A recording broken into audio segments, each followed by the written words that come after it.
The Sunday Paper Review on Off the Ball.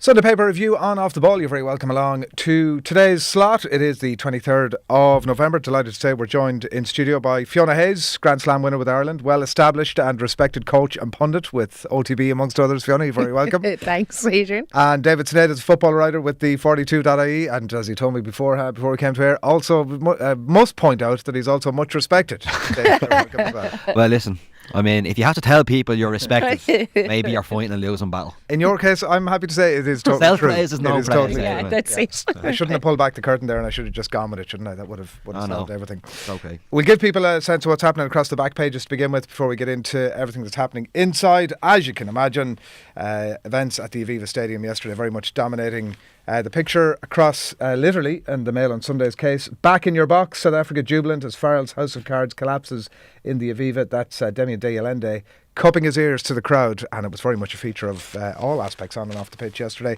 Heat on slot, writes Ian Stewart. Liverpool boss under pressure after 6th loss in 7 games. That's the Mail on Sunday for you. The Sunday Independent, meanwhile, is paying the penalty. 5 cards and a chaotic first half sees Ireland lose to the best team in the world. Lovely picture there of Andrew Porter on the pitch yesterday, and a nice yellow card appearing on the screen in the background here to give you a bit of a picture of events there. The Sunday Times, battered, beaten but unbowed. Defiant Ireland shown 5 cards but keep fighting to the end. And whether this is an optimistic day or a pessimistic day is certainly one aspect of things that we need to get into in a little bit. We'll do just that. Ireland 13, South Africa 24. In case you were under a rock over the last 12 hours or so. Farrell so proud of amazing effort amid the chaos, writes Peter O'Reilly. Some more on that in a little bit. Mersey slide, Virgil van Dijk raps lack of fight as Cop go 11th. Andy, it was chaotic. As Malcolm Marks downs a pint of Guinness after the game, on the pitch after the game with an empty pint of Guinness. To be fair, it's an achievement, and South Africa do it well. Even Razzie was having a pint. Did he get did he get a plastic cup, or did he actually give him a plastic proper cup, Fiona? I love your commitment to the cause here, because I'm with you. I always feel sort of as if I've been stiffed. I know, me too, on a Guinness. I think it's one of those maybe a hard plastic one. Okay. Let's not analyse that too much. Hall options remain open. It's Neil O'Riordan. Hallgrimsson believes that Evan Ferguson and Troy Parrott can team up together. The Sunday Mirror Sport, red faces, I should say, 6 defeat and 7, and Virgil van Dijk says it is a problem. That's fair enough. It's a card luck story is the rugby reflections there. Forest chumps Liverpool's title defence in bits as Daesh troops run riot, says the Sunday People. So that's what's happening across the back pages. We are going to start with the rugby and pick through events. Fiona, so we'll throw it open to you. I don't really know where to begin with it. It was like I envied and didn't in equal measures Susanna Mullen, who did our post-match performance piece with Andy Dunn yesterday and managed to capture everything brilliantly and pick through it. But poor performance, obviously, from an Irish point of view. Indiscipline, a big factor on a near unparalleled level, I'd say. Scrum fell asunder, dropped 2 restarts. Obviously, the great bottle at the end to get to within a point, get to within a stage of scoring a try where they might have had a play to win the game, let's say. Now, all would have been very unlikely, but there was just so much going on. Where do you begin? Where do I begin? Chaotic is the word, Adrian, definitely. It was just a strange type of performance, because certainly in Andy Farrell's era, not so much in the recent games, but up to then, you would always say discipline was something he really installed in the team. And even watching Leinster for international rugby teams, you're probably looking at keeping it under, if you got 8 to 9 penalties, it wouldn't be the worst day. You're looking at that under double figures type of thing, and it was just soaring and soaring and soaring. And the frustrating thing about watching it was the penalties sometimes were just so stupid. So yes, the scrum, there's nothing Andrew Porter can do there. Go on. As in getting a yellow card, it's just they were getting obliterated.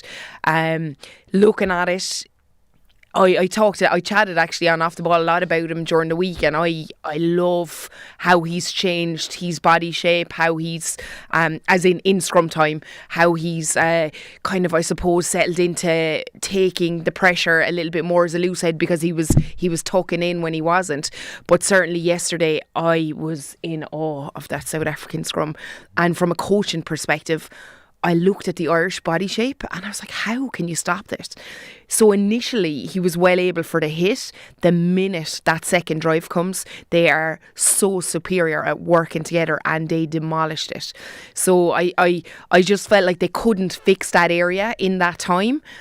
So those yellow cards, but stuff like Jack Crowley hand in a ruck. I mean, he's done that exact same thing and got a yellow card for it before.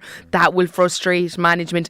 Now he came back on and he was unbelievable, I thought, in defence when he came back on.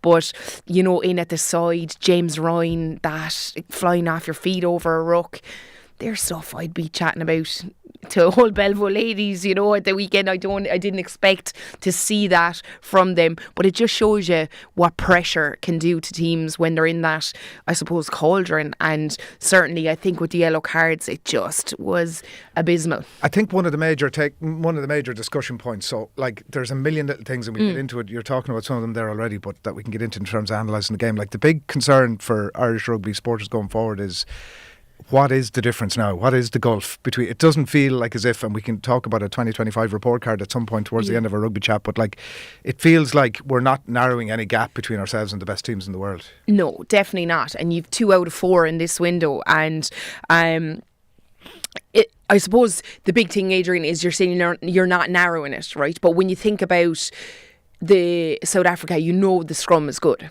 You know it's solid, so you would expect them to be able to work on that and deal with that pressure, and they couldn't. I think that's what was so frustrating, that from the start of the game, they couldn't sort out that area. So when you're looking at it, this Irish team, they haven't grown, I suppose, in that area. When you look at the attack, we're talking about the attack all I suppose this series, that we haven't seen enough of it when it was good. You know, it was well worked, but certainly in those big games, those top tier teams, All Blacks in Chicago, South Africa here, we couldn't string phases together under pressure, and we couldn't hold on to possession as well. So when we think about like the World Cup in 2 years' time, do we have to hope that they come back to us? Because it feels like you know, we should talk about, you know, the development of the squad, or lack thereof, over the last while. Paddy McCarthy, interestingly, might be the main one that's kind of come through in that regard, but our ability to narrow the gap in that regard in terms of the scrum to South Africa over the next 2 years. Like it's so hard, because that's the area of the game I look at and I love, and I watch it so much. I'll focus in, and there's just something about that South African scrum that when they get that second shove on, they really attack players, and we saw it with Porter in particular. They were going after him like crazy, and looking at it, there's nothing really you could do about that.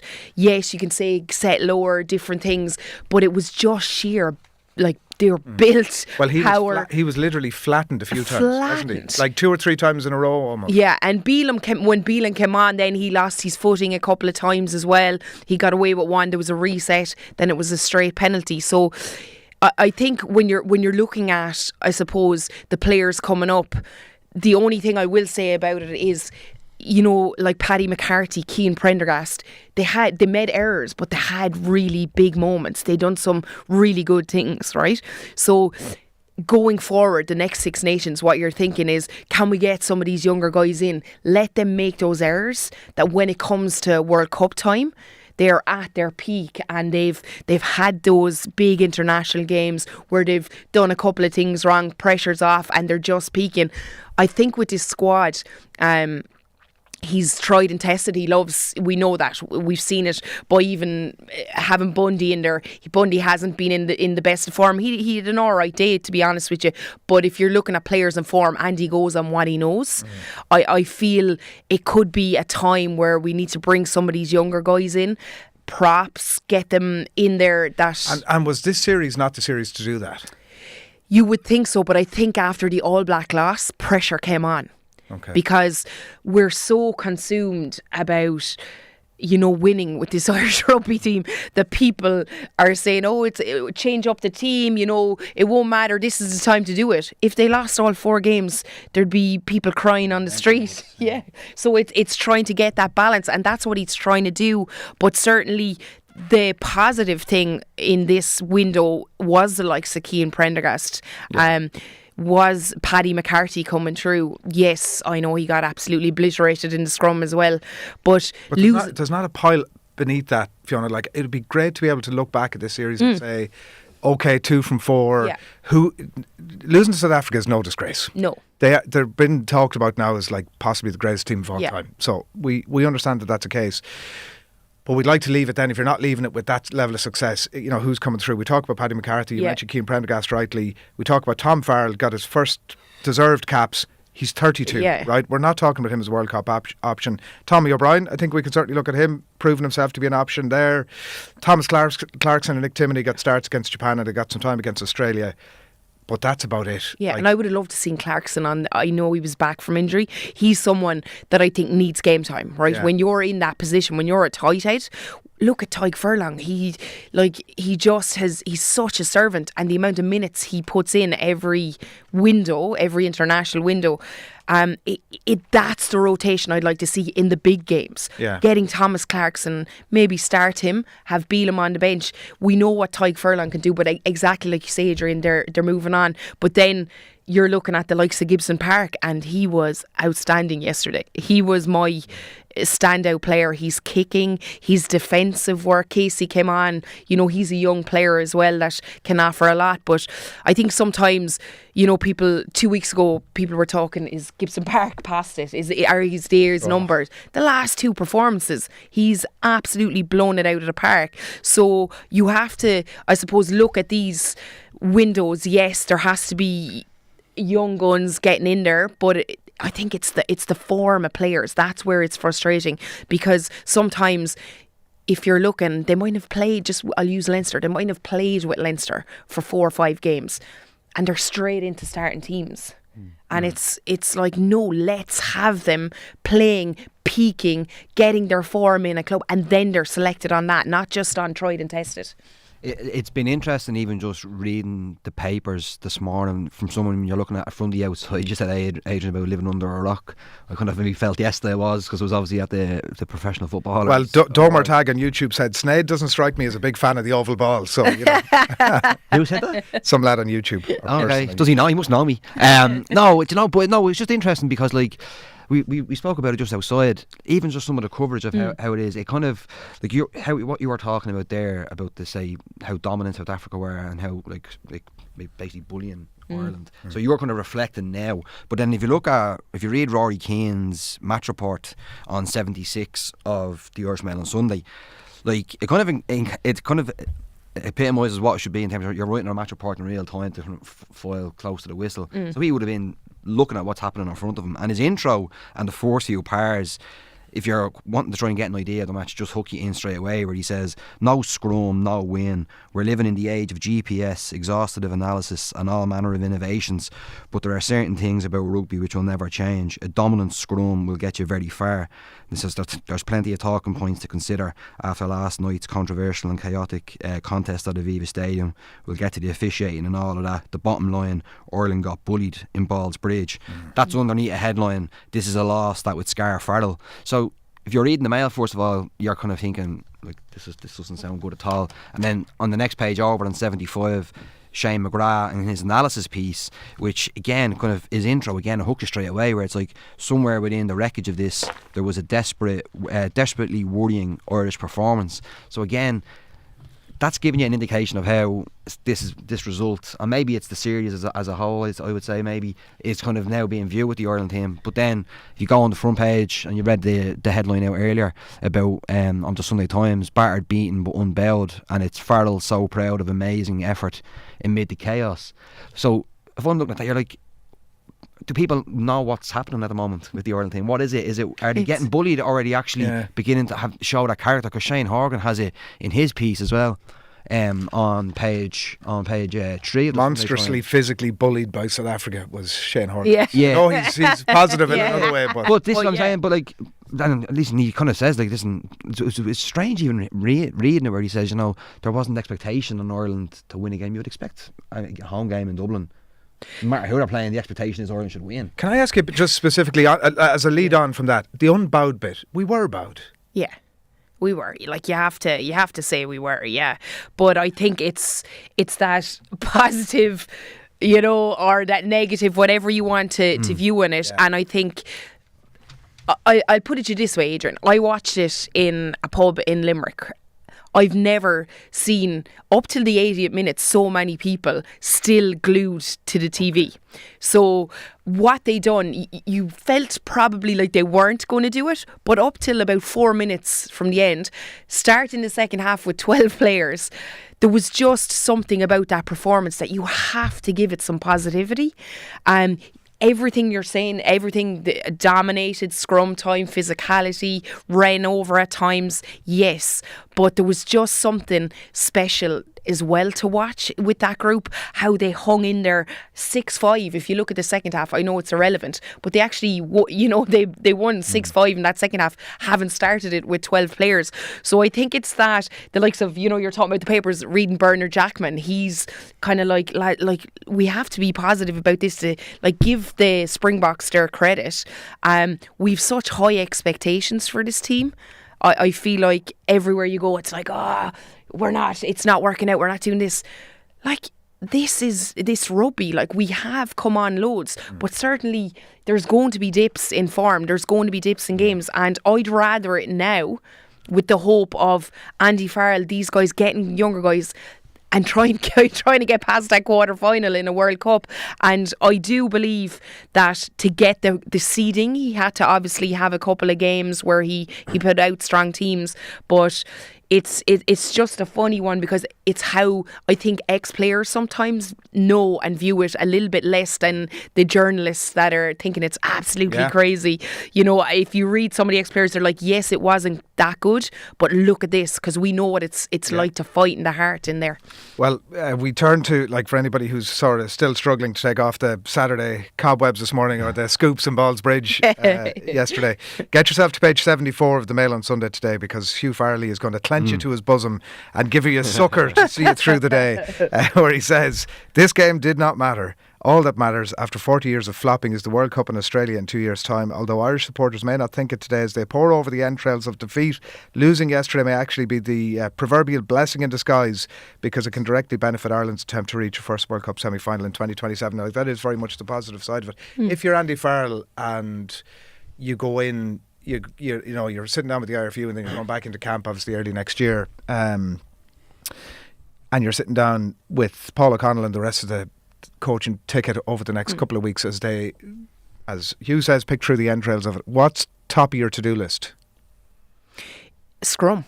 And how as a coach, a current coach in the game, so Scrum is effed. Yeah, that's just if you want to beat South Africa. Obviously, they've been holding their own against Japan. But how require new people, new bodies? Not necessarily. I just feel like they're going to have to look at why Porter is targeted so much, how he's been easily able to click out. So that could be connections in something in there. Porter is a very, very good scrummager. But it's not a new thing, because this cropped up during the World Cup as well, didn't it? 100%. And it looked like they'd gotten, he as I said, his whole body shape changed. Instead of attack mode, I thought he was, his presence was there to try and hold and anchor that, even though he's a loosey, not a tighty, but he was getting in there. So I feel like if you want to be up there at the top, and we saw it yesterday as well, Adrian, the line out actually worked quite well. They disrupted a couple of South African line outs as well. They've one of the best line outs in the world. So Paul O'Connell was able, we're not talking about that. We've been talking about that for 2 weeks. There was a couple of crooked throws. There was, but you can't blame Paul for that. Exactly. And you can't blame the calls on that. That's just an individual error, which was happening, but everybody was making them. Whereas that's probably a symptom of the pressure that would have been under in the match as well. 100%. Whereas that scrum, I feel like they need to decide whether they need to bulk up a little bit. Maybe they need to get a bit bigger. I don't know, that's easy for me to say. But certainly I think the loss of James Ryan as well. He's a very physical presence at scrum time. And there's other little bits around, do you compromise, like Dan Sheehan, he's not the biggest hooker in the world. Do you compromise having a big, huge hooker inside there to, like, you look at the difference between him and Malcolm Marks, but then that takes away, Dan Sheehan's one of the best hookers in the loose in the world. I adore watching him, even when he came off. But certainly it's areas they need to see to be able to, or can they just get those connections right where they can withstand pressure without folding? And that's an area they have to work on. Do they spend the next 2 years trying to figure out a game plan and a set of players to beat South Africa? Is that their aim now?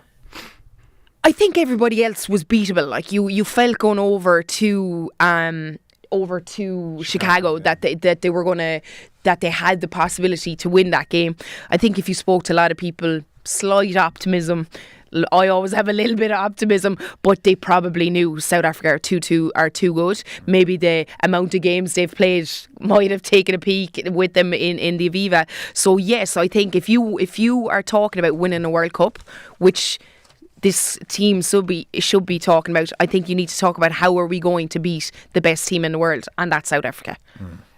It's just to go back even again, just reading some of the stuff. So in the front of the sin though for Rory O'Connor, and this is again was asking you, like, rugby has been a mess this November, and never was that more evident than during a chaotic, confusing first half at the Aviva Stadium. Like, that's what you're hearing, these words about chaos and the kind of. But he's actually talking about rugby, the game, and the cards, and the red cards and the yellow cards.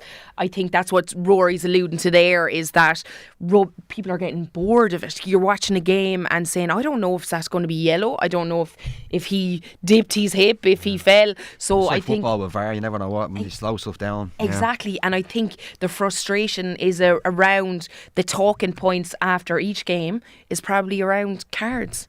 We're not really talking about the game. So I think that's what he's saying. This November in particular, you had 5 cards for Ireland. South Africa have been down, had a couple of red cards in previous games, rescinded. Tyg Burns rescinded. So I think the mess is you're going to stop people enjoying the game unless you sort this area out. Where do you fall on the Sasha Feinberg not card in the first half? Was that a Razzie influence thing, do you think? I do, but then I also think that Tommy O'Brien could have got a card. Yeah. So I felt like, yes, it's a card. If it's head contact. Like, so this is the line needs to be either here. You can't say, and he felt like, this is the problem. Sometimes they've mitigation and they just bring it to penalty, and then sometimes they're saying anything that hits the head is directly a yellow card. So I felt like that could have been just a bunker. That's a yellow card, have a bunker.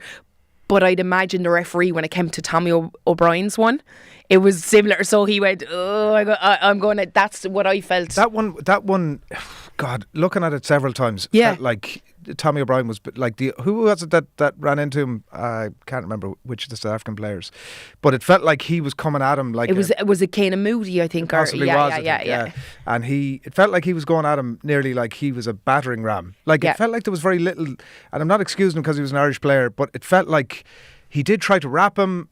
He was the one who ended up going off for a HIA. Yeah. Like. There's a greyness about that there is, but so the problem is what they look at is you should be dipping to tackle, and the situation around that was he changed direction. So at the last minute, he then had to, but he didn't. The first thing he did was to get there. He turned his back. So it's just around they want to cut out that. So they have to be strict on that. So if he dipped at all his hips, then it probably would have, but because he was so high and upright. But it's hard running at him as well. You gave my read of what you said about James Ryan earlier was to give him a free pass. What he did for his, I had no free pass there. For a player of his seniority, I'd be experience, fuming if I was up in the coaching box. No, and it's like it's rugby. It's so fast, it's furious, it's physical. But I like the contact to the head. You nearly, that happens, but it's as a result of going completely off his feet, which is the first thing you're doing with kids when you start, like, you know, when you start working around the ruck area.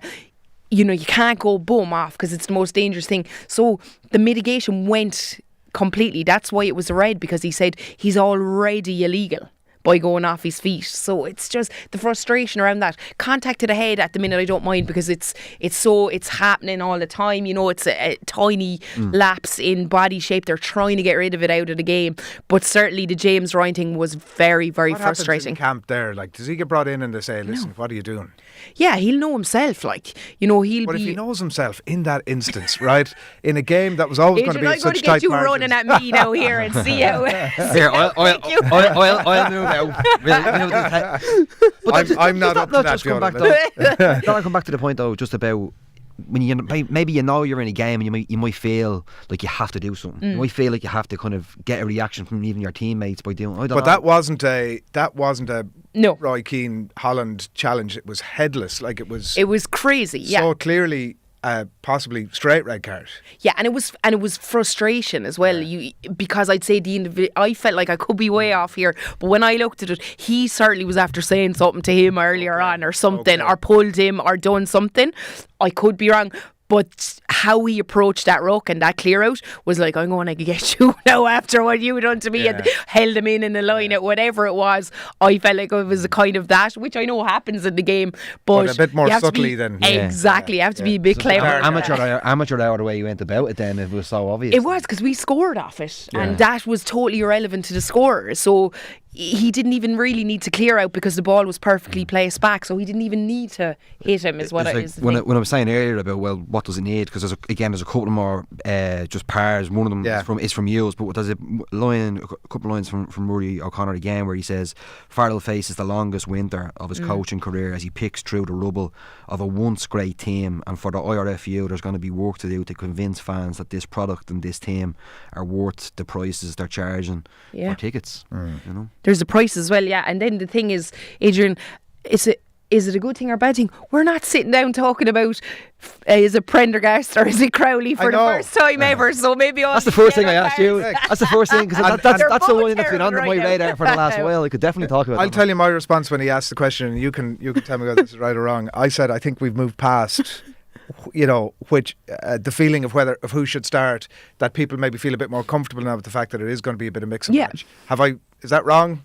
No, I think that's right, and I think the fact that we saw Jack was able to come in and slide into fullback was good as well, because if you're carrying a 10, if you make a decision to carry a 10 on the bench, he's either got to be a 10-12 or 10 fullback. I think Sam is a 10. That's it. So it's how he works that. If he's going with Sam, then he can carry Crowley. But I don't know. Adrian, would it be the same the other way around, or maybe Andy's like, I'm back to the drawing board again. We're going to have to get all the Burns back. Come back, and we'll give you another chance. Or Carberry could have come home. Just going back to the sweet embrace and bosom of Hugh Farley on page 74 of the. I can say that because I used to work with you, so it's okay. But he mentioned about this is in that kind of analysis piece as well, where he says this is obviously talking about Farrell. He says he should double down and bring in more new faces, and he references Tom Ahern, Zach Ward, and Dan Kelly. And then he says, screw the IRFU diktats about prioritising the Six Nations for their blazer-laden dinners.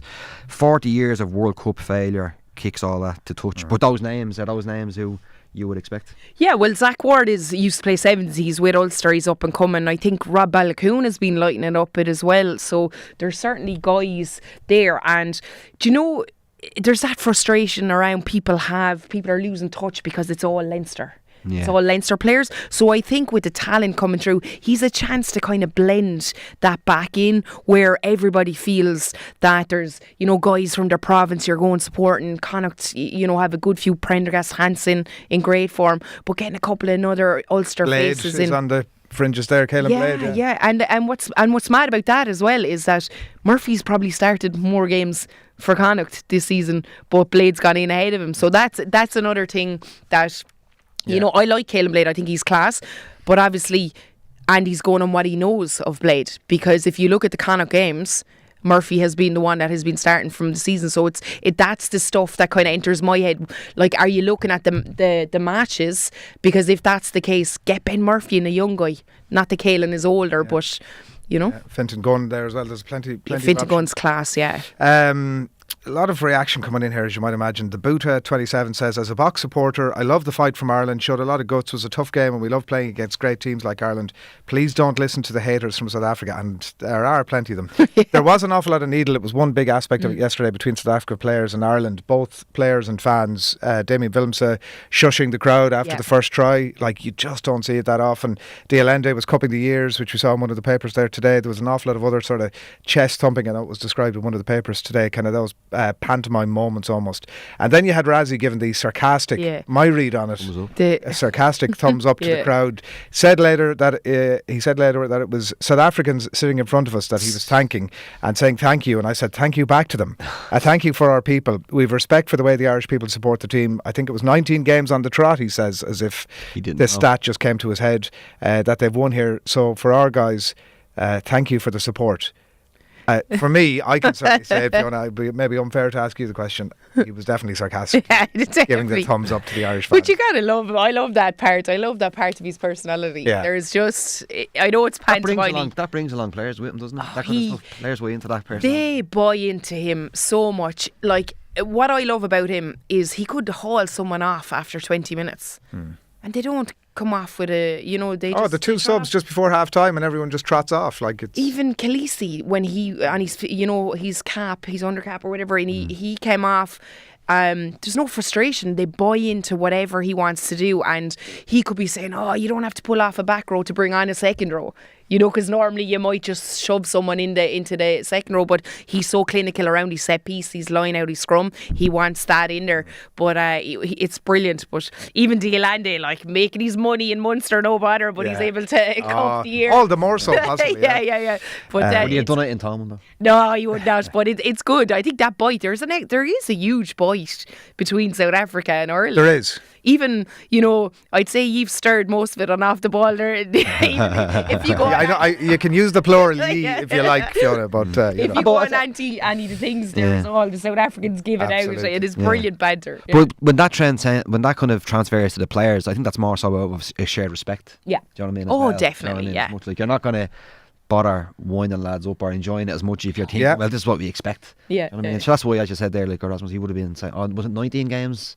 Like, he was, I'd say he was counting down the minutes to get that stat out. Well, it was the last. Probably had a sip of his can of beer at the same time. Like, do you know what I mean? Like, obviously they've won World Cups, they've won Rugby Championships. You know, they've won the lot. They've won a Lions tour, but they hadn't won here. In Dublin, exactly, and that was probably the thing. But even, sorry, just on that as well, Adrian, before we move away, even I just thought, like, what type of environment does he have? How good it is to when the camera went to the coaching box and you Jerry Flannery and Felix Jones jumping around the place. I mean, they're born and bred in Ireland, so whatever he's built, even with his coaching staff, they just embrace that winning nature and love every bit of it. I'd say, obviously, again, it's from the outside, I'd say it's one where he gives to his coaches so much level of empowerment where they can go and do what they have to do and know that they're going to have the backing. And obviously, if they don't deliver, he'll make them aware of it. But, like, I'd say they have that kind of ownership on so much to go and do stuff, and likewise with the players, you know. It's like with no matter what sport, that's what all the great coaches do, you know? As we move into the wrap on it, for anybody who recalls the aftermath of their Rugby World Cup game at Paris, there are unconfirmed reports that Eben Etzebeth counted just 13 Irish players this time, saying we'll see you in the World Cup final in 2027. May or may not have happened. Unlikely, I would suggest. Just as we wrap it, Fiona, like, looking back at 2025, obviously the last international game of the year, so we were third in the Six Nations. We had that 15-point loss to France and coughed up those late points against England. Were really the low points of the Six Nations. Obviously, we'd record numbers on a Lions tour that did fine, probably about par in Australia. Didn't get the whitewash. Then a November series where we lost the two big games, New Zealand, South Africa, and maybe fair enough, particularly in relation to those two. But you ask then, obviously, in relation to the next players that are coming through. So will you give us a scorecard rating for 2025 and reflections on whether we've taken a backward step or not? I think I'll go off even this window 2 out of 4. I'd say we're about a 5 out of 10. I think some players have come in and we're building in certain areas, but we also see that there is a bit of a lack of depth. But then on the other side, you're thinking, Hugo Keenan's gone, he's gone. And then Joe McCarthy. Yeah, Joe McCarthy. But even, I mean, for Matt Hansen to step in a fullback, you know, that's been an absolute shining light as well. Because we know what he can do in the wing. For years after Carney, I mean, we were talking about who will we have in there, you know, it wasn't working. And then we've Hugo Keenan tried and tested and things didn't go right. Obviously injuries as well on that. But Matt Hansen, I thought, so there's a couple of shining lights in there. But certainly from where we are and where we want to be come World Cup time, we're probably a good bit away from what we need to be. And attack in particular, I think, is the frustrating. We saw all we'll talk about in that game from us, yes, there was ill discipline, but some of the defence was absolutely that scramble defence with 12 players on the pitch, but the attack isn't lighting it up. Our kicking game is quite good at times, but certainly our options, our hands, we're not connecting like we used to. Yeah. And we have them again, I think, next November. I know. See you then. There was an interesting one, just the last point on it, from Rory O'Connor in the Sunday Independent today, where he touches on something in relation to the tickets that I hadn't been aware of. It's a huge South African crowd who celebrated their side's first win at this venue since 2012. Wildly was further evidence that Irish clubs are bundling up their allocations and selling them on to agencies. Whether that's down to apathy, locals being priced out of the market, or something else is up to the union to find out. Kieran Kennedy, who obviously writes about rugby for the 42 and on our website, he made this point when I was reading his piece this morning as well, that he was getting told of a colleague who was flying in from London to cover the game, and the plane was full of South African fans coming over from London, obviously supporting, but obviously are able to get tickets. Yeah. And but even listening to Rory during the week and beforehand as well, like I'll be honest, it's something that I wasn't aware of even up until last year, of even just how the distribution of tickets, how it they all go to clubs, and then because it's so expensive to run clubs, that's where they can make their money, which from the club's point of view, it's basically, I'm guessing, their lifeline. That's how that, 100%, do you know what I mean? So like, there's no, but like, I didn't genuinely, out of sheer ignorance, didn't realise that there wouldn't be like general sale tickets going. Like sometimes they have them for a couple of games, but it'd be a quick window to try and get in there, like Japan or Australia. They kind of gone, but certainly I think, like, I don't even I like. People were like, "Are you going to South African game?" It's like, I don't have 180 quid to fork out for a ticket. No, I'd go when I can, but certainly this window, I wanted to watch the game myself and enjoy it, because we know we've spoken about the atmosphere before, and sometimes you're just like, you'd pay anything for something that's unbelievable, but it isn't living up to that, and the money is crazy. But the clubs, I'd say a lot of it is the clubs. Yeah, they're making money and they're selling them on, and it's frustrating for people who just want to go and watch a game of rugby. I don't know the first thing about it, but I would have always thought that there would be a non-sell on, some sort of clause that these are tickets to reward people within your club who have given their time, obviously to pay for the tickets, but they add money, so they'd probably have 20 quid on each ticket themselves, so that's where they make the money, and then they'd have corporate tickets that they add, that would have a bigger add-on as well.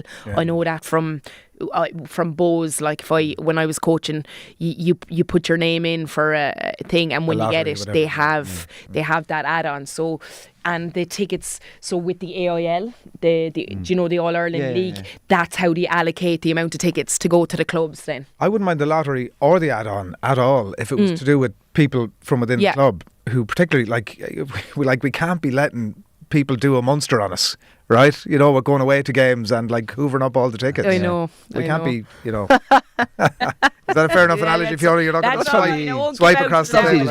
That's obviously just like a cultural thing, isn't it? In terms of how it's all. It's just gone that way. I think it just seems to be money and clubs survival, and whatever way it's ending up. Someone might say, because the rugby became so popular, people who have money be like, "Oh, I'll pay 200 for that," or you know, just they wouldn't have set the prices if they knew they weren't going to actually sell them. Oh yeah.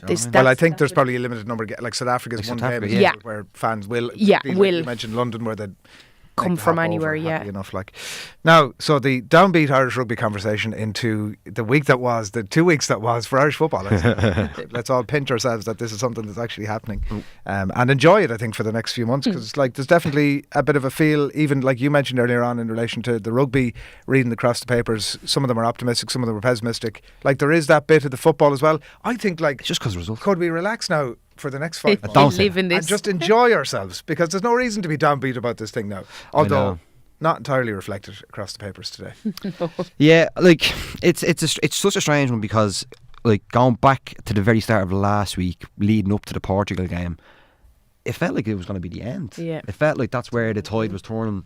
Sorry, the tide had turned, and that like it was so improbable that Ireland would get two victories, possibly depending on how results could have went. They might not have needed that anyway, but then they went and did it.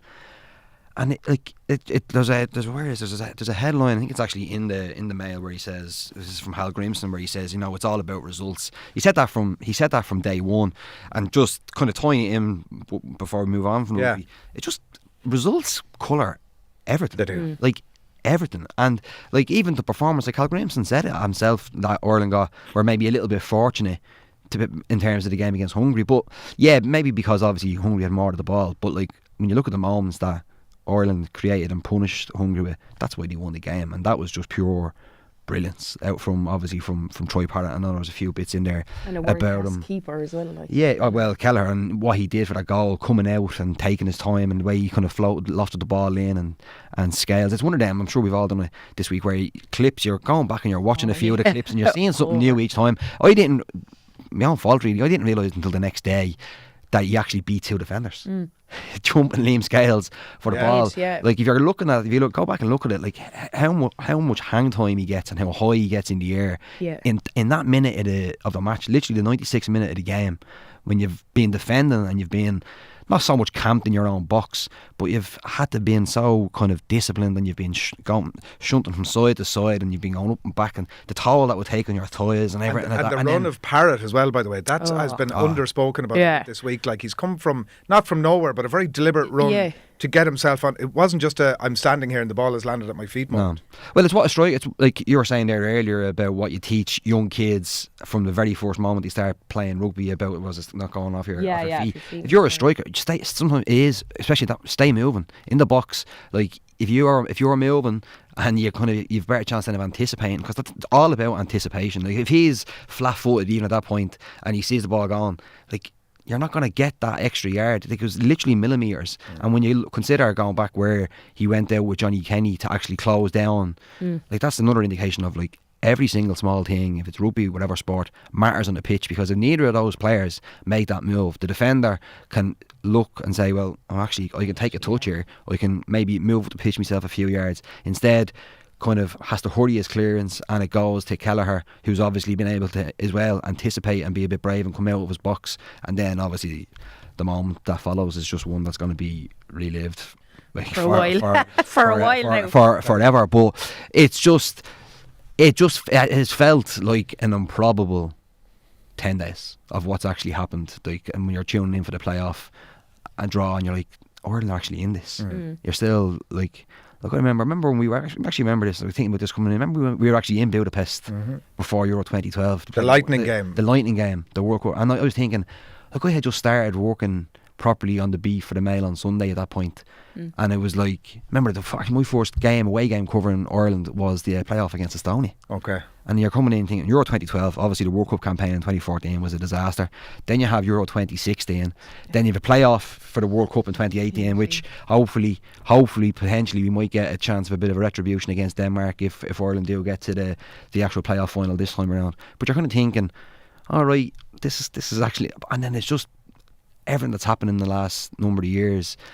Some of it now, I know obviously it was grim for so long, and some of the results under Stephen Kenny and what he was doing. But I think if you look through some of the players there, he obviously helped bring through.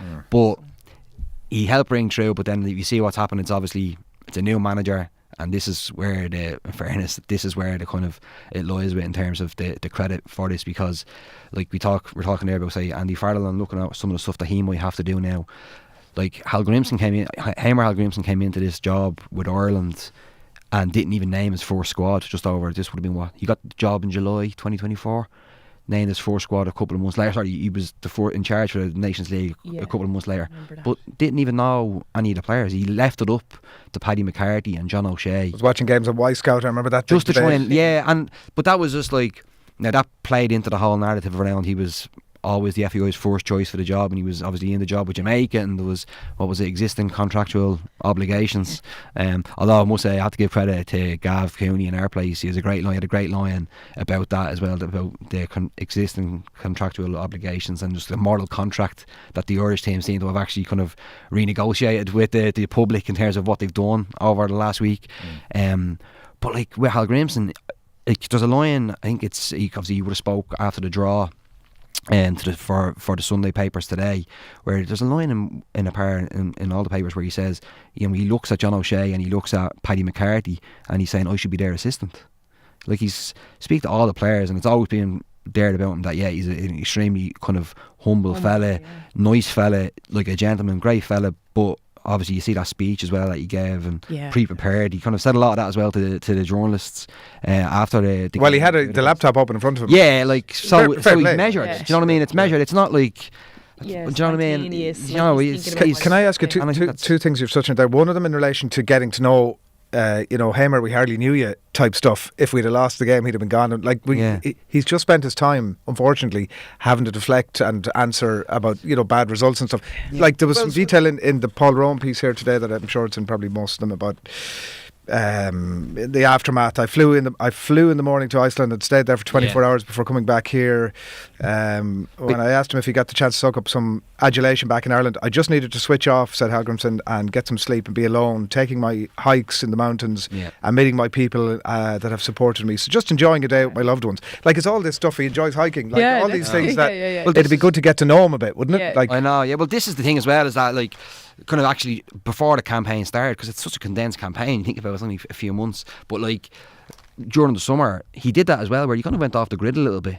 Like, I did a piece ahead of the qualifiers where, like, he went back and off the grid, he went back and just worked in his dentist, in his practice, because it was his way of just switching off before getting back in and just going full throttle on this, and like these results. Sorry. No, I was just going to say people use that as a negative then about him. It's a bit crazy. Like, that's his personality. But again, that was partly because, and again, it was like because of the results. Yeah, do you know what I mean? Exactly. Again, it comes back to the results, and like the reason why we were saying about leading into these two games, like obviously the Portugal game and the Hungary game, is that he did get things wrong as well, and he acknowledged that as well. Like the Sheamus Coleman dropping Sheamus Coleman, and not so much dropping, just not including him.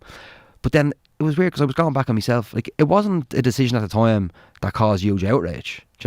He said it himself that I wouldn't have sent the right message or whatever, about, not because he hadn't been playing for Everton, but I think he realised after, obviously, because that window in terms of the Armenia defeat and even the start to that first game against Hungary where they conceded early goals, I think he realised after that, so, no, this team still needs Sheamus Coleman, still needs that presence within the dressing room, and also John Egan.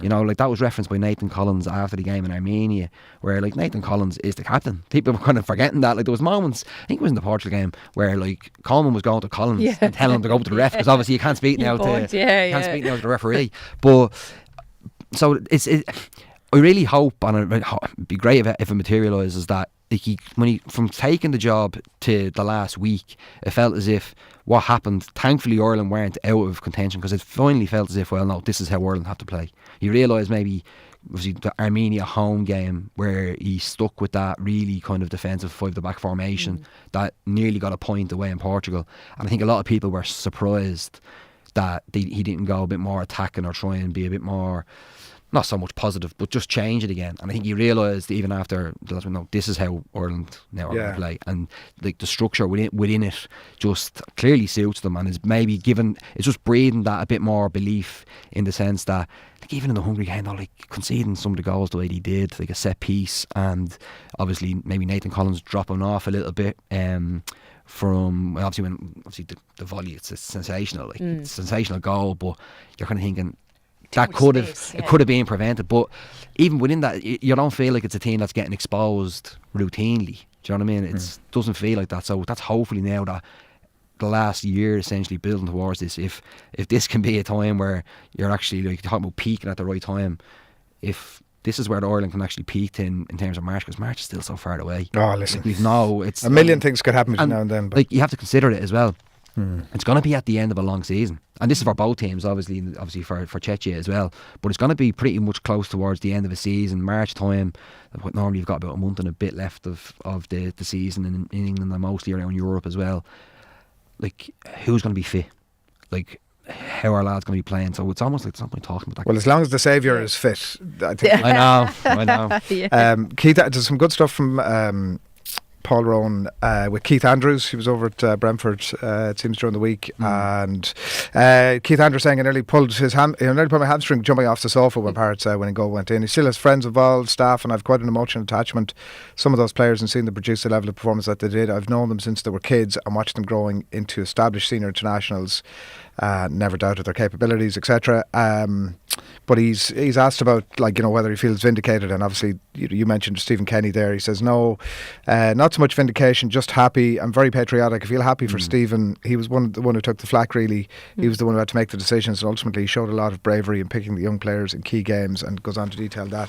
But a word on that, David, like, 'cause I think one of Stephen Kenny's great regrets, of course, when he left, was that he had blooded a lot of players and really wanted to see them come to fruition, and he must feel a little bit of vindication around now too. I know, of course, to be vindication, but it was also something that was a necessity. It was, like, it was needed, and like he had to kind of go and do for him to go. You mean?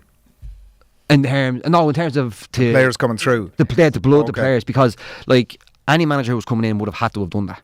Because you couldn't have continued on, like, in terms of an aging squad, and like it did need that. It did need that refresher. But it's like one of the points that Keith Andrews makes in that interview with Paul Rowan, where one of the lines is, you can never write young players off. It always depends on them ultimately in terms of what they do consistently. Sometimes they don't get the opportunity, or they have injuries or things that are happening off the pitch. Ultimately, he's been on a path, so he as in Troy Parrott, he's been on a path now for quite a period of time where he has gone in the right direction and has reaped the rewards.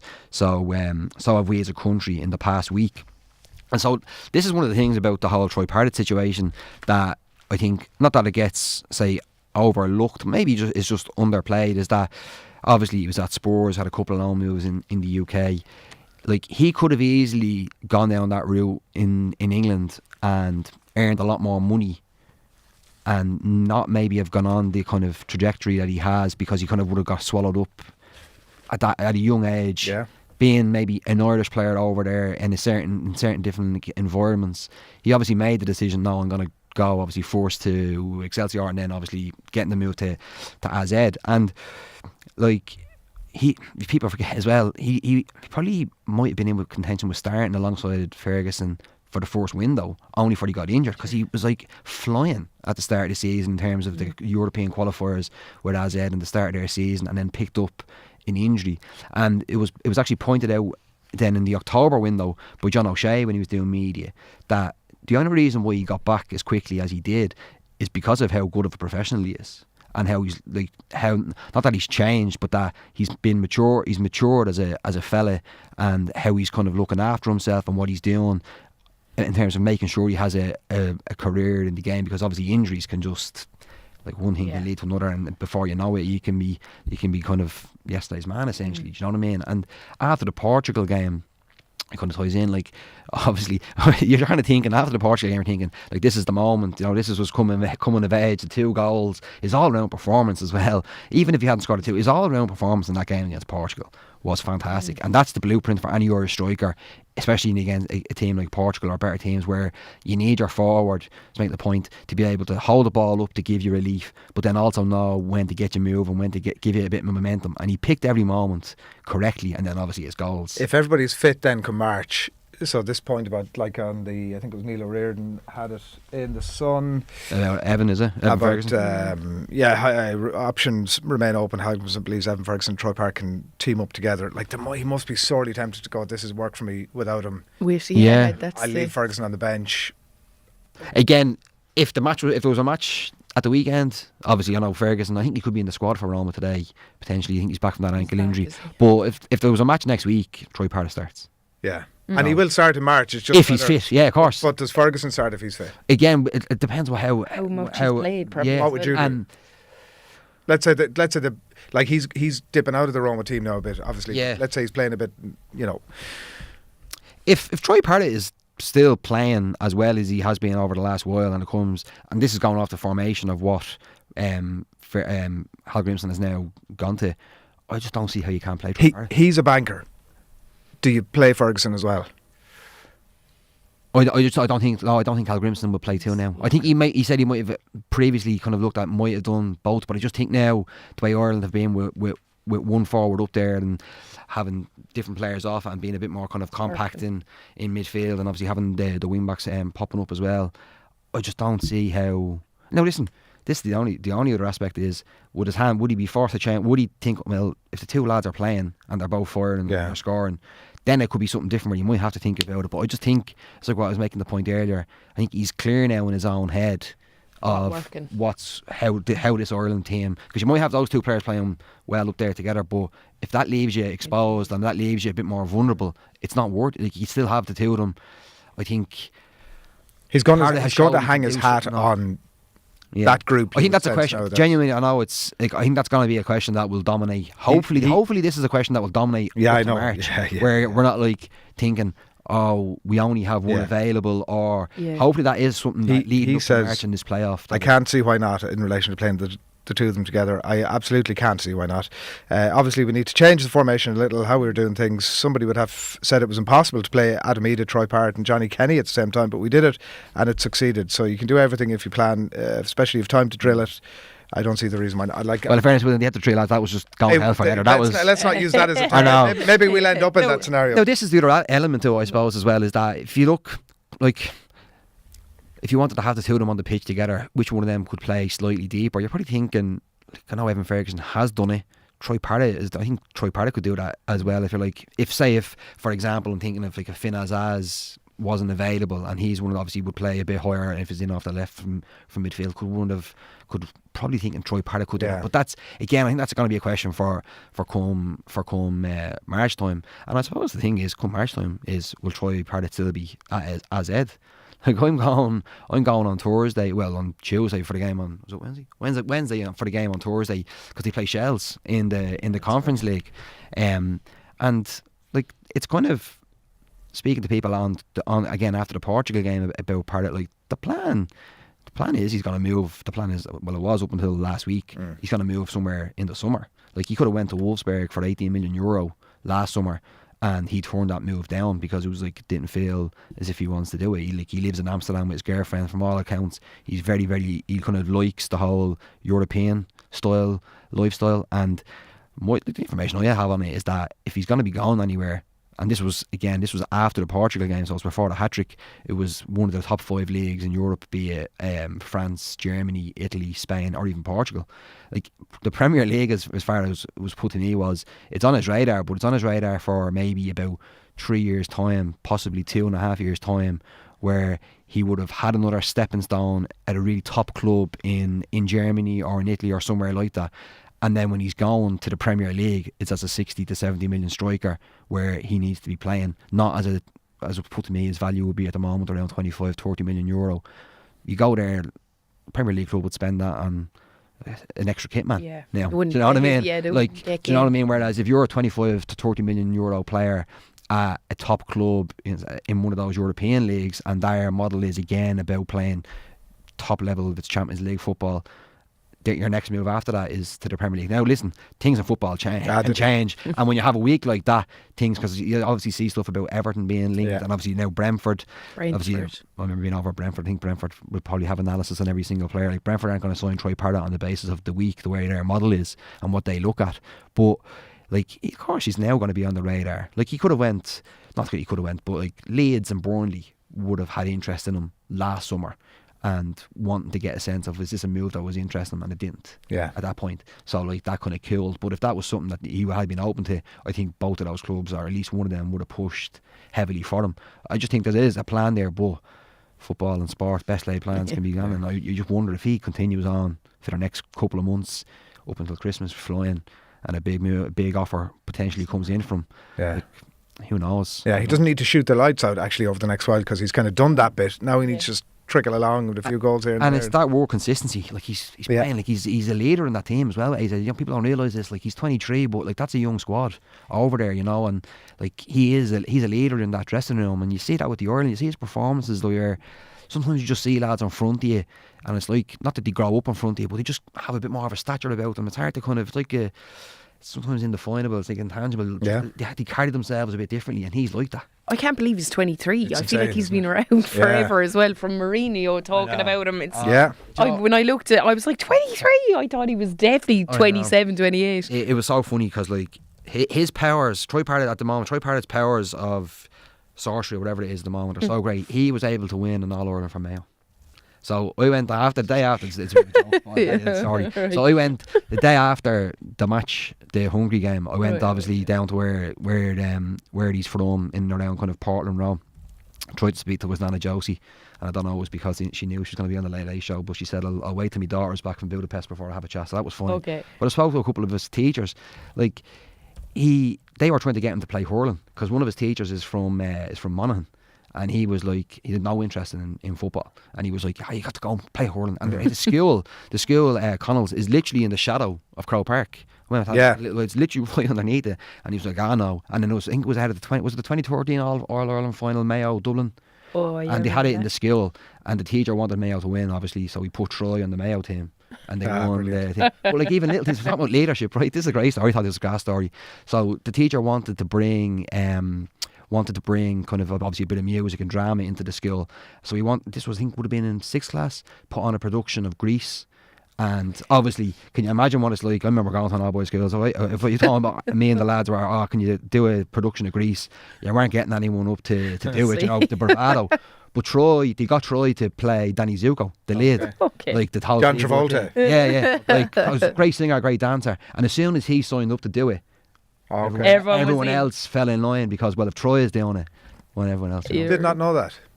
Listen, I was up on the 42 during the week, just a little bit. There you go. There, I know. Sorry, forgive me. Self-praise again. I apologise. Sorry. Go for it. Listen, that's part of the deal here. And in further self-praise, you mentioned Sheamus Coleman, and I'm mindful of he's done a couple of bits and pieces sort of under the radar over the years, including our own Nathan Murphy was leaving these parishes not that long ago, and he took a little moment. It was a brief one, and I'm glad it was brief because Nathan's ego doesn't need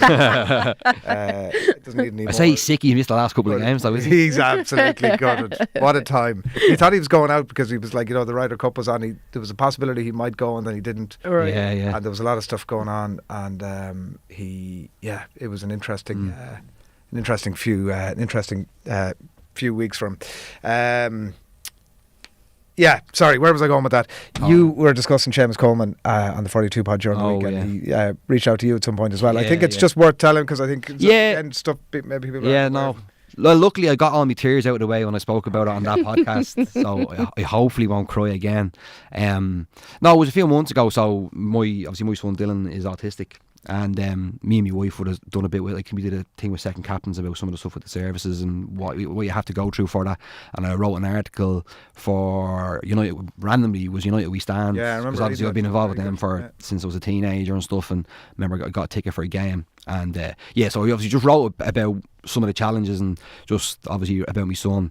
And you kind of, this would have been at the start of the year, would have been January, February time. And Seamus, he reached out to me on Instagram, and I explained on the pod, I kind of went off. Sometimes you have to go on it just for work and all, but I kind of went off social media because it'd be very difficult, you know what I mean, when you see certain stuff and all. So you kind of just try and keep a distance from it.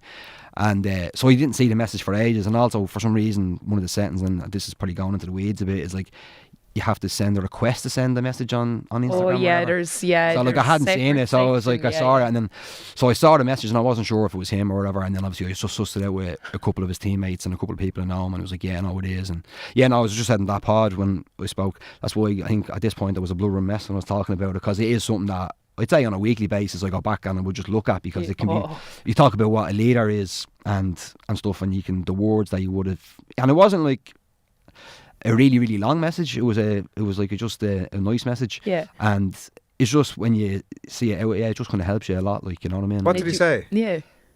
If you don't want to share that, please don't. No, it was just about obviously, just no, it was just like talking about the importance of like that loving environment and stuff like that, and what you kind of do and stuff, you know. And because sometimes, like, that can be difficult, you know, to kind of maintain that. So not maintain a loving environment, just where there can be a lot going on. It can be, stuff can, you can just like, it can be a bit overwhelming, you know what I mean? But listen, that's for every parent. That's for every parent, I'm sure I'm not. But it was just like some of the stuff that he would have said. And again, it wasn't like a big, long message. It was not as rambling as this answer probably is. But it was just, you know, when someone can just speak to you very succinctly and directly, and what that can mean. And it was just, it was nice. I think when somebody takes time out who had no business doing that, or it would never have been. In a million years, you'd never have said, I can't believe Sheamus Coleman didn't message me to give me some support. I know. Like that type of message from somebody that you weren't expecting, from somebody that profile, who has a lot of stuff on their plate, who you've written about over the years, I'm sure, for good and bad. I know, and, you know, so you might think, you know, I think there's a load of factors going on there, but definitely an unbelievable sign of... Good. He's destined for great things, isn't he? Like, you know, you say this as you know, into his, what year is he now? 37th year, whatever he is. That's the thing as well. Like, he's the same age. Same age, okay. Just actually still a great. Two pups. Player still playing who's the same age, because the rest of them are so younger. But no, in fairness, like on the same, like Shane Keegan, who obviously does what he said. Like, this is just someone who has to be around the camp for the next 10 years. As long as he can lace a pair of boots, you know, I know there was a conversation that I had weighed in at the time when he was him versus Matt Doherty, and that was a live, valid conversation at a window in time, which obviously isn't the case anymore. But I think he's proved in this window, if he has an ability to lace up a pair of boots between now and the end of days, and he's interested in getting involved in a squad, put him in the squad. Yeah. But you also see as well, 100%, and like obviously he has the deal with Everton, and he hasn't really played much still. He might play on Monday potentially. Although it was interesting, like that when Jacob Ryan didn't play at right back, they brought in the lad Garner at right back. But I don't know, like he still, like, you see it in those games, like, he still has the quality as well. At the moment, you know, like, and maybe if it's international football and still wear that Ireland team or that, just that presence he has as a leader, and just as someone around it where, like, you'll notice it yourself, you know what I mean, where sometimes if you're in a team with someone and you see them, you just feel better and more secure and a bit more comfort about yourself that you can actually perform better. Yeah, he reads the game so well. Like, age doesn't come in. Sometimes you can be a couple of steps ahead, and just watching him, exactly that. Like, when he's around, everyone else relaxes a little bit around him, especially in the back line, I suppose. But he's a class act. Well, maybe David Moyes is looking at all this and going, this lad is not done. Whatever impressions I had of him. But also, when you think about it, like, playing the two games back to back in the space of like a few days. Yeah. You know, I know he got taken off. Yeah, but he played 90 minutes in the first game, didn't he? And then 70 odd maybe in the second game. Yeah.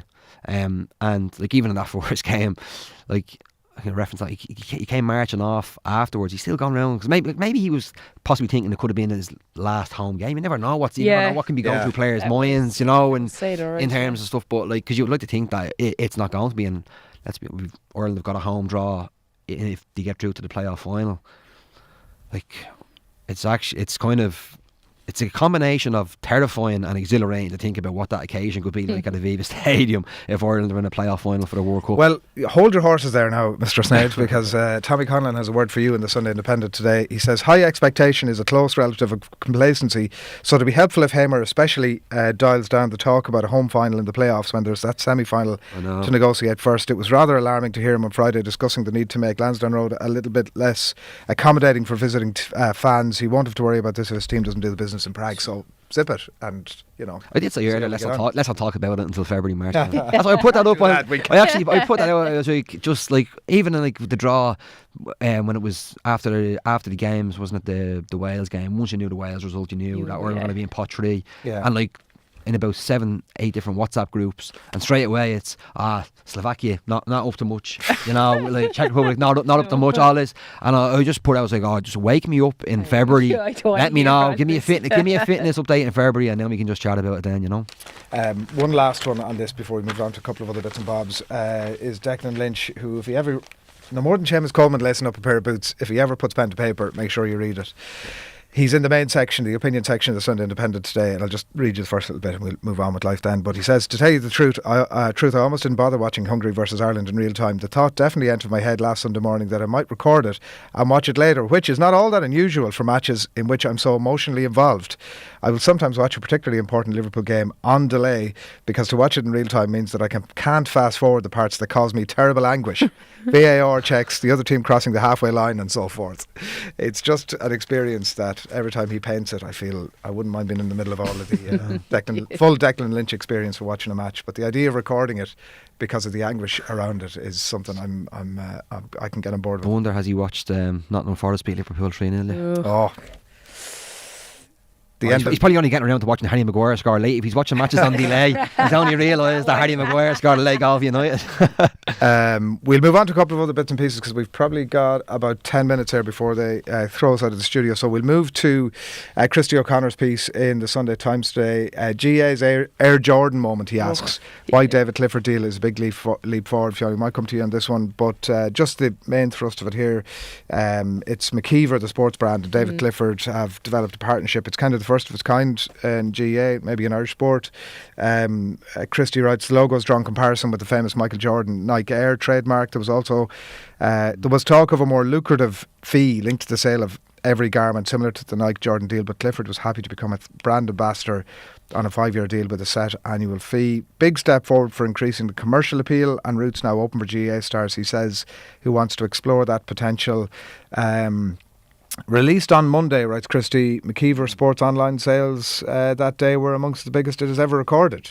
Would you wear a David Clifford McKeever t-shirt? You never know, Adrian. The hoodies are nice. Yeah, I haven't looked. I just see the picture here this morning on the paper. It's actually class because it's the GA in particular. I think it's been so consumed by O'Neill's. It's just, everywhere you go, the brand. You wonder, we were chatting saying, I wonder, will Kerry jerseys, will there be like a down in buying of that? All the kids will be going around wearing the old McKeever Clifford stuff. I'd say the fact that I only realised, but when I started reading it is afterwards, that was the first thing I said to you. It's like, you'd wonder now, will kids... Yeah, there's no way in the whole thing now with like... Especially if it's football, it's like Ronaldo obsessed, or if it's Messi obsessed, or stuff, Mbappe or whatever, they have their own brands. So, but like the fact that will kids now say, well, I'll actually want a Clifford jersey, they will, or but I a think, hoodie instead of a jersey. I But think the Kerry GA are on board with it. The heat map is going to be obviously in Tralee and Killarney, yeah, of course, and little spots elsewhere around the country. But that's the biggest challenge to. Scale is the biggest challenge, I think, to make it to any comparison. To go, yeah. That, Didn't Paul Galvin have his obviously in Duns, isn't he? Yeah, Duns, like that's huge as well. Obviously he's not still playing, but it must be a Kerry thing. There was a couple of things. I'd say when this was announced, lads and women who are on the GA beat and covering the Gar thing, and this is great because we'll definitely be speaking to David Clifford a lot more now because he'll be promoting this. So like there'll be stuff like that where from a media point of view that's great, and that also feeds into the other side of it where amateur players and all the rest of it, but it's about personality and it's about understanding some of these lads more and getting to know them a bit more, I suppose, especially from the outside. Again, I don't cover GAA, but like looking at it there, like it's, to be honest, it is very similar as well, just even to the font of Air Jordan. It is strikingly similar. But it's great. Like, you're right, but also it's the silhouette of him. Yeah, that sort of the standing leg, and it is so distinct. And he's probably again, I could be wrong. He's probably the only player who you could do a silhouette like that, and no instance, no matter who. I thought it was karate when I was looking at it. I was like, what? It is good. It's a lovely gear. Is the thing. Colour is nice, actually. Is it a watershed moment for Irish sport? Do you think? Can we see a lot more personality led? Like the Jordan thing was. So from recollection now, I must Google to refresh myself on this. But the whole Jordan thing came about where he had a partnership with Nike. They were selling shoes with his name on it. So this went on for a number of years, and he went, "Listen, can we stop this? I want to design the shoes." They went, "We're not to do that." Maybe he had a deal with somebody else. I can't remember the fuzzy on the exact details of that. Film about, wasn't there? Yeah. What? Go again. Air. The film Air. So it was like where was it about that contract where the very first thing with Jordan he did wasn't it with Nike, where rather than typically just sign for say $100,000 a year, he would design the shoe himself. But he'd have equity, and he would have equity. That was the exactly, big one. Exactly. And that was unheard of. The company, wherever it was, maybe it was Nike, were reluctant to do it. They were like, we'd much rather do this thing because we sell this number of shoes. But the shoe that was designed by him ended up selling multiples of whatever was sold before, and obviously in the US market that exists, that represents big bucks. I'd say in terms of a watershed, it's like obviously naturally now there'll be a Troy Parrott clothing line for Christmas, huh? With an actual parrot on. Yeah, well, listen. Or the toe poke. The toe poke probably is it toe poke? Is that have I said the words that we shouldn't say there? Is that a no? Well, this absolute skill of the toe poke. Well, it wasn't quite a toe poke. It was like the underneath of his toe. It was the studs. This is going back onto the finish. Back again, looking back on one of those moments. He obviously decides the finish is amazing. Because if he goes to the way, he goes over the bar, or the keeper's able to delicate touch at the most unlikely of moments. But I'd say in terms of, I think it's a big moment it could be a big moment for GAA players, would it be? Like in terms they're amateur. But at the moment, is Clifford the only one really who could do it? He's definitely the main one. Do you know what I mean? And I think the difficulty will be that teams will face and players will face will be the age-old thing of, like, is he the only one taking the money out of that, and what are his teammates saying about that? And well, that's another element too, I suppose. And like also, touching on something there, obviously in relation to O'Neill's as well, Fiona. Like I think it's said here that like O'Neill's, Azuri and Gaelic Armour are the ones, and McKeever are the ones that supply inter-county teams. Like if this is going to make a big enough indent, because I could imagine it. Like, so if I'm a parent and I've got 80 quid to spend to get my kid something to go to the match, the kid is going to want something probably more like that, maybe than a jersey potentially. And they could wear that probably elsewhere as well. So you could wear that to the match and the disco, and exactly. on Saturday night. So you get 2 for 1 there. Yeah, a 2 for. I'm all for it. That's that. David Walsh has a piece on Rory McIlroy. I don't know if you got to this, but it's on the back page of the Sunday Times. The book not yet written. Only McIlroy is fit to write the book on his fragile, extraordinary brilliance. He's read a book on Rory McIlroy. He picked it up. He was in Dublin. And somebody who's a Pulitzer Prize winner has written it, but he's not all that impressed with the book. Timothy M. Gray, biography of Rory McIlroy, Roryland it's called. I wondered how much material Gay would unearth. Not much, I have to say, which is a fairly damning indictment of it. He says, as for the book, there's only one book you should read about McIlroy, and that's the one he himself has yet to write. Like, it's probably, maybe it's written for a US market who may know bits and pieces about McIlroy but don't know have a lot to do to explain. But it's a pretty cutting piece. It's the opposite of potentially selling a bunch of biographies. That's that. I know there's the Sunday Independent latest piece on the rowing story. David, I know you've been following over the last little while that they're... Yeah, I was more so, obviously, Paul Kimmage's reports over the last couple of weeks about it are well worth going back into for more of the detail, but it was even more so, like, again, I referenced at the start being at the PFAI Awards yesterday, but Gardy O'Donovan was one of the guest of honour, essentially, the guest speaker for it, and even, like, I spoke to a couple of the players who were there after it, and they were like just blown away by what he was saying. It was a great talk in terms of just obviously just the experience. Like, first of all, going into some of the experience he had and just the effect it had on him, and just how bad it got for him. Like, he was telling a story, and hopefully it's okay. But he was telling a story about obviously wanting to, like, he's staying in bed for like days, complete loss of appetite. Even but then when he was going to the shops, he always tried to find the best time to go when he knew the fewest amount of people would actually be there.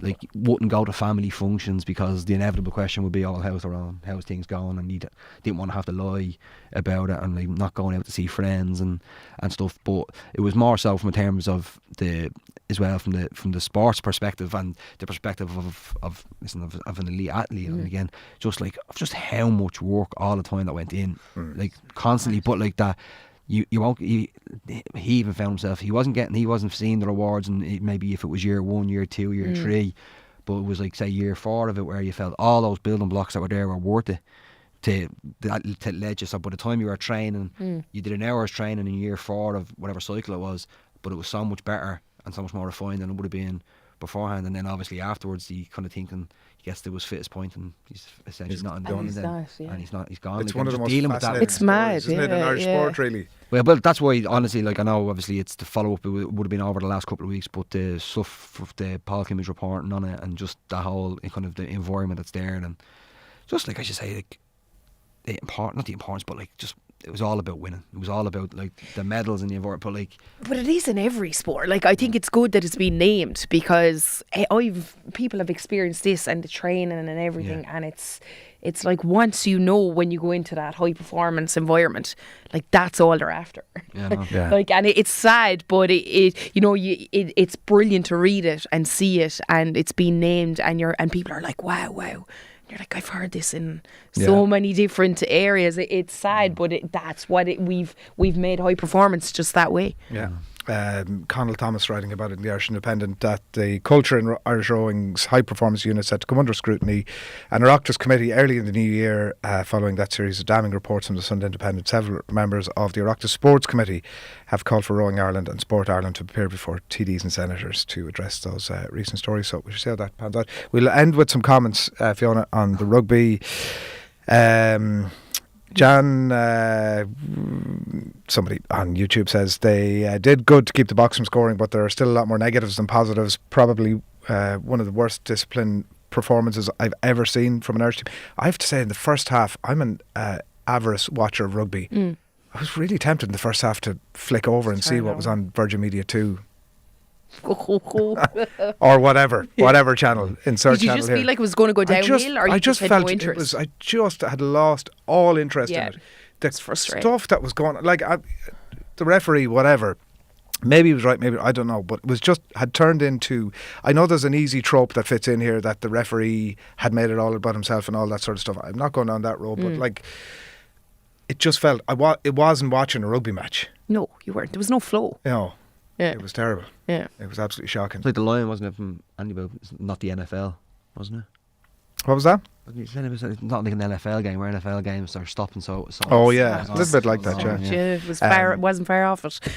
Paddington Station 24/7, by the way, was what was on Virgin Media 2. Behind the scenes Good choice. staff of Paddington Station. So you did turn What they over. get up to. Had to look that one up. Loved the Ireland fight, but I hope they realise they created the chaos and problems themselves. Need to be better disciplined, says the Buta. Ireland have not come on loads. They're going backwards. I've never seen such negative play from a Tier 1 nation. Keane Prendergast was good. He looked better than James Ryan in the second row.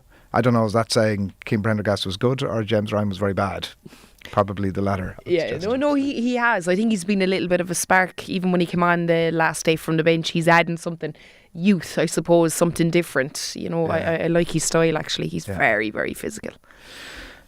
Anything else? I think we've covered a lot of ground in relation to the rugby, Fiona. I know, I want to go to sleep tonight and forget about that and not think about it again. The comparisons with the football are absolutely apt because one of them, we should just enjoy ourselves, I think, for the next 4 or 5 months in the lead into it. And then the other one, I can't help but feel like, listen, who knows, when the Champions Cup comes around, potentially there's a breath of fresh air.